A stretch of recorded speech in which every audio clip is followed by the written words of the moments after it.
Então, quando eles vierem falar sobre o Pequeno Bigode, um certo campo de concentração, deveriam antes ler o diário da Nina sobre os 12 campos amigos para evitar dizer o oposto.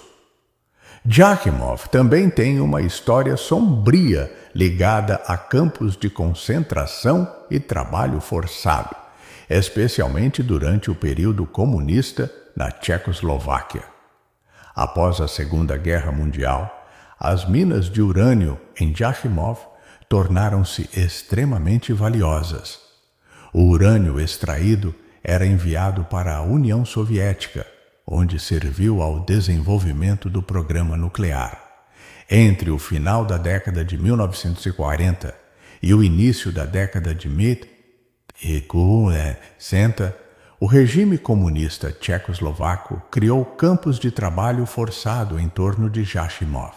Nesses campos, prisioneiros políticos, religiosos e opositores do regime foram forçados a trabalhar nas minas em condições desumanas.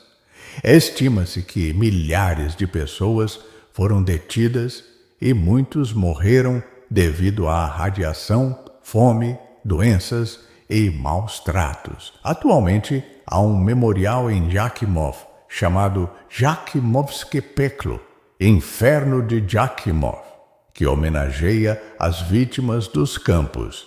É um lugar de memória e reflexão sobre a repressão e o sofrimento durante o regime totalitário. Após a Segunda Guerra Mundial, a Tchecoslováquia, sob o regime comunista, estabeleceu campos de trabalho forçado em Yakimov e arredores. Prisioneiros políticos, religiosos e outros considerados opositores do regime foram forçados a trabalhar nas minas de urânio em condições desumanas. O urânio extraído nessas minas era crucial para o programa de armas nucleares da União Soviética. A exploração do trabalho dos prisioneiros contribuiu diretamente para o desenvolvimento do poderio nuclear soviético. Os trabalhadores enfrentavam condições terríveis, incluindo exposição à radiação, falta de equipamentos de proteção adequados, má alimentação e tratamento brutal. Muitos morreram devido a essas condições. Hoje, o Memorial Inferno de Yakimov homenageia as vítimas desses campos de trabalho forçado, servindo como um lembrete sombrio da repressão e do sofrimento causados pelo regime totalitário. Quando falamos de algo forçado pela URSS em Viengshai, estamos a referir-nos ao contexto da Guerra Fria e ao papel que a União Soviética e outros países comunistas desempenharam no Laos, especialmente durante as décadas de 1960 e 1970. Não me diga! Durante a Guerra do Vietnã, o Laos tornou-se palco de uma guerra paralela conhecida como a Guerra Secreta. O movimento comunista Pathet Lao, aliado da URSS e do Vietnã do Norte, lutava contra o governo monárquico apoiado pelos Estados Unidos. A cidade de Vientiane serviu como quartel-general do Pathet Lao, e foi lá que se estabeleceram centenas de grutas transformadas em abrigos, escolas, hospitais e centros administrativos subterrâneos. Muitos laosianos foram pressionados a aderir às estruturas comunistas ou a trabalhar em projetos de construção e defesa sob supervisão de conselheiros soviéticos e vietnamitas.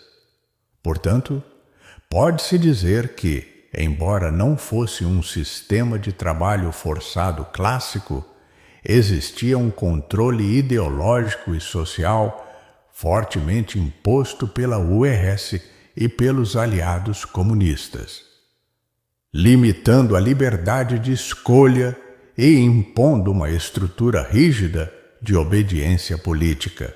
O Pathet Lao, com o apoio da URSS, impôs uma ideologia comunista na região, promovendo a doutrinação política e limitando a liberdade de expressão e pensamento.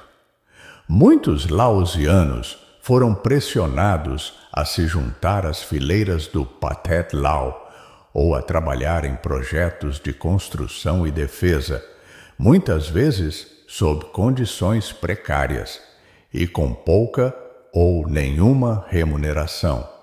Embora a situação em Viêng Chai não se configure como trabalho forçado nos moldes dos gulags soviéticos, envolvia coerção, controle ideológico e restrição da liberdade individual, caracterizando uma forma de imposição.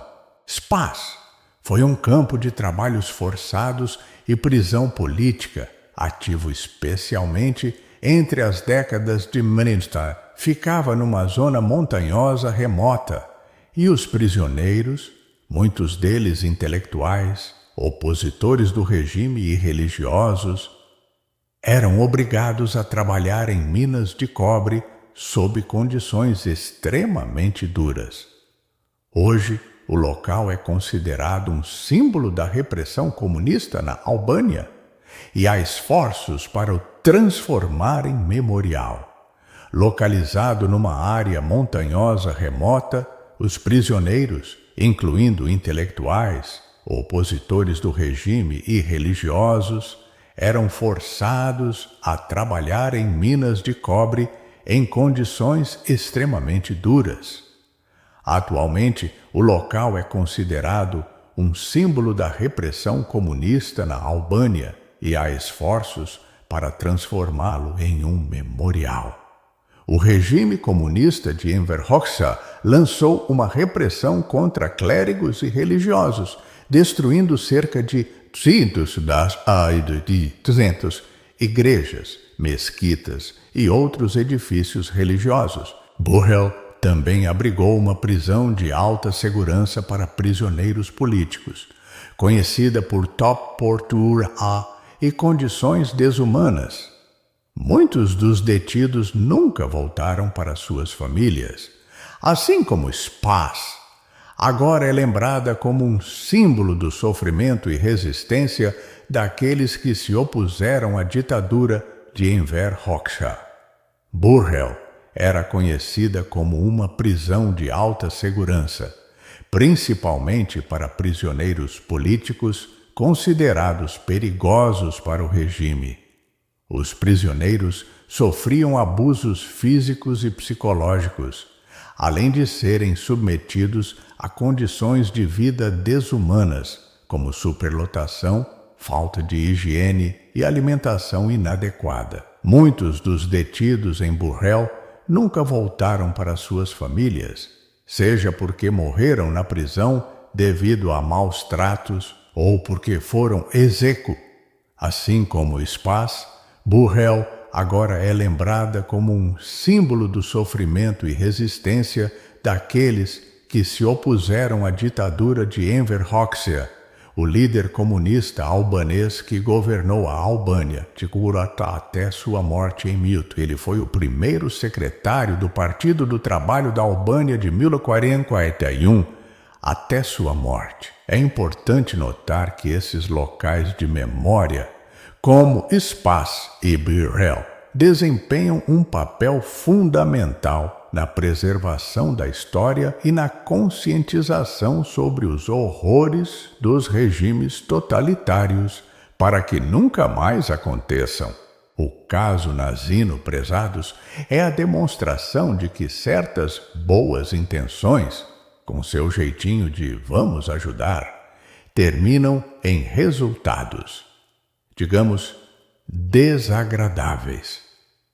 Stalin, o benfeitor da humanidade, um título tão confiável quanto promessa de político em campanha, teve a ideia de reorganizar um pessoal numa ilhazinha charmosa, a tal Nazino. O que aconteceu? uma festança de horrores, com gente virando churrasquinho e tudo, sob o olhar atento do papai Estado. Essa turma, esses transformadores sociais, acreditam que podem dar um tapa na sociedade e deixá-la tinindo. Pegam um grupo de pessoas com desafios, porque hoje em dia ninguém é indesejável, né? E as mandam para um lugar isolado, sem nada, esperando que brote um paraíso. O resultado? Vira um piquenique macabro, onde o mais esperto faz um lanchinho com o menos preparado. E não me venham dizer que houve uns probleminhas de percurso. Não, meus queridos, a receita já vem com gosto amargo, a mania de querer mudar a sociedade à força, de enfiar uma ideologia na garganta alheia, é inerentemente controladora. O caso Nazino é só um exemplo mais animado, mas a vontade de dominar está presente em cada projeto de mundo melhor que aparece por aí. Fiquem espertos.